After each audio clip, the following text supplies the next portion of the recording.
गिट्टीकरण police स्टेशनमध्ये 1 तारखेला एक गुन्हा दाखल झालेले होते हाऊस ब्रेकिंगचे, आणि त्यामध्ये 8,85,000चे मुद्देमाल चोरी करून नेले होते. आणि गिट्टीकरण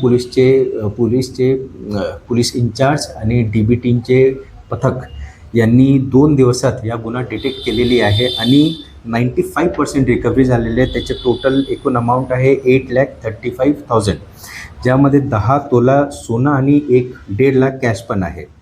आणि या गुन्हा आरोपी याने कबूल दिलेली आहे की त्यांनी 30 तारखेला गुन्हा केलेले होते, आणि याचे आरोपीचे नाव पाल राजेंद्र सिंग चिमा आहे. त्याचे वय 32 वर्ष आहे. यामध्ये 95, जसं मी सांगितलं की 95% अमाऊंट रिकवर झालेले आहे. 10 तोला सोनं आणि 1.5 लाख कॅश ऑलरेडी रिकवर झालेली आहे.